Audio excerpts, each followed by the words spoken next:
Good morning, students. Today in reading we are going to learn about cause and effect.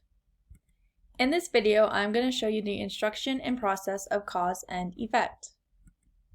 First off, we'll begin with what is cause and effect. A cause is the reason for something happening.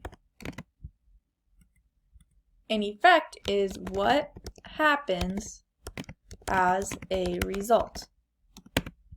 So cause and effect together explains why things happen.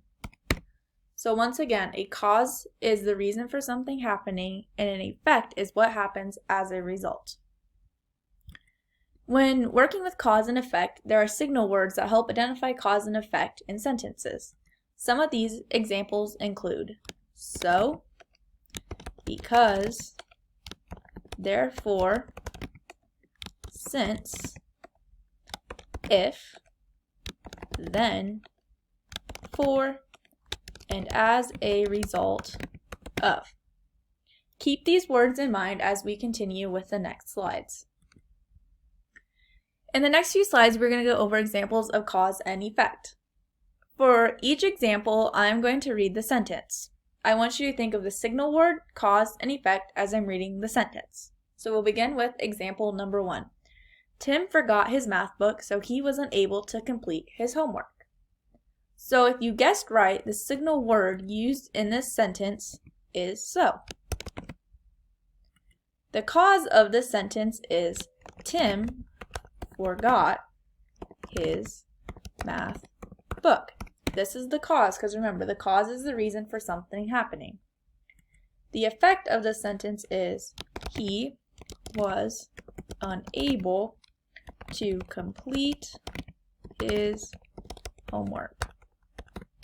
This is the effect because this is what happens as a result. So that is example number 1. Now we'll move on to example number 2.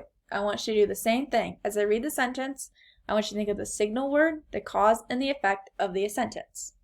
So the sentence states, Gina couldn't find the cookies because Papa hid them in the cupboard.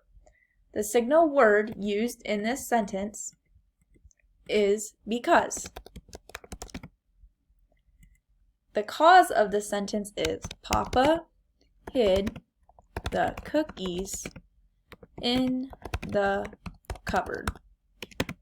Remember, this is the cause because it's the reason for something happening. The effect of the cause is Gina couldn't find them. And this is the effect because what happens as a result. Finally, I have one more example. I want you to do the same thing. Think of the signal word, cause, and effect as I'm reading the sentence. Sarah was hungry because she skipped lunch. So if you guessed right, the signal word used in the sentence is because. The cause of the sentence is Sarah skipped lunch. The effect of the sentence is she was hungry. So today in reading we learned what the cause and effect is. Remember, cause is the reason for something happening and the effect is what happens as a result. And cause and effect both explain why things happen. So now you're able to find the cause and effect of all these sentences. Now you will open up your reading workbook and do page 19 on cause and effect.